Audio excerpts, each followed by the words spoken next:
আসসালামু আলাইকুম এভরিওয়ান, আশা করছি সকলে ভালো আছেন। আমাদের আজকের রেসিপি 1 কাপ চালের গুঁড়া দিয়ে বিকালের দুর্দান্ত নাস্তা রেসিপি শেয়ার করতে চলেছি।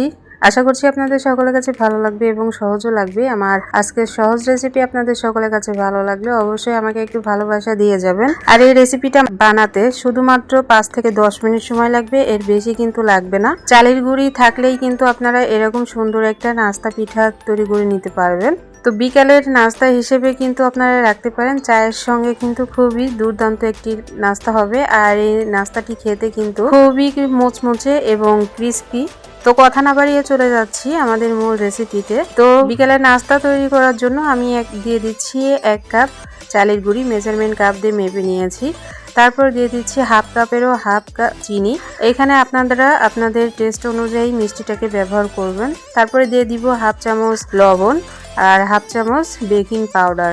এখন এই শুকনো উপকরণগুলো একটু ভালো মতো মিশিয়ে নিব, যাতে কোনো ধরনের কোনো উপকরণ এক জায়গায় দলা পেকে না থাকে। তার জন্য আমাদের শুকনো উপকরণ যখন মাখা হয়ে গেছে, তখন আমাদের এই যে দেখতে পাচ্ছেন আমি কিছু নারকেল নিয়েছি, ফ্রেশ কোরানো নারকেল আমি এখানে নিয়েছি। আমি একটু কম করে নিয়েছি, আপনারা চাইলে আর একটু বেশি করে কিন্তু দিতে পারেন এর মধ্যে। নারকেল দেওয়ার পর আমি এখানে পানি দিয়ে দিলাম। তো দেখতে পাচ্ছেন আমি হাফ কাপ পানি নিয়েছি, আর পানিটা একদম সামান্য পরিমাণে হাতে নিয়ে তারপরে আমি এখানে একটা ডো তৈরি করে নিব। তো দেখতে পাচ্ছেন আমি কতটুক করে পানি নিচ্ছি।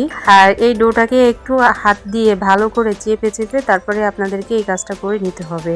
আমি হাফ কাপ পানি নিয়েছিলাম, কিন্তু আমার হাফ কাপেরও হাফ কাপও কিন্তু পানি আমার লাগেনি, ঠিক আছে। তো অবশ্যই অল্প অল্প পানি দিয়ে খুব সুন্দর একটা ডো তৈরি করে নেবেন, এরকম সফট একটা ডো। তো দেখতে পাচ্ছেন আমি খুব সুন্দর করে একটা ডো তৈরি করে নিয়েছি।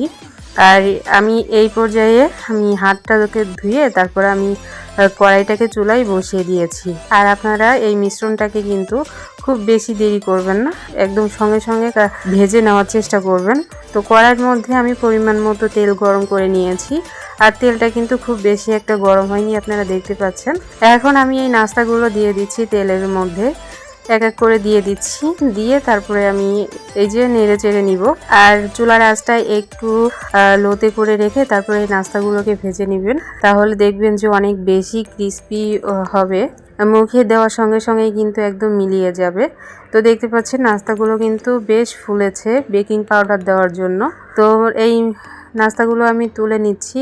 আমি আমার কালার পছন্দ মতো কালার করে তারপরে তুলে নিচ্ছি। আপনারা আপনাদের পছন্দ অনুযায়ী কালার করে নেবেন, আর একটু সময় নিয়ে ভাজার চেষ্টা করবেন, তাহলে একদম ক্রিস্পি মুচমুচে হবে, দুর্দান্ত লাগবে খেতে, ঠিক আছে। তো দেখতে পাচ্ছেন আমি সমস্ত নাস্তাগুলো কিন্তু ভেজে তুলে নিচ্ছি ধাপে ধাপে। আমাদের নাস্তাগুলো যখন ভাজা হয়ে যাবে তখন আমি আপনাদেরকে পরিবেশন করে দেখিয়ে দিচ্ছি। এতটা দুর্দান্ত, এতটা মজার হয়েছিল, হাতে মাত্র 10 মিনিট সময় থাকলেই কিন্তু আপনারা এরকম দুর্দান্ত একটা নাস্তা তৈরি করে নিতে পারবেন। খুব বেশি সময় কিন্তু লাগবে না।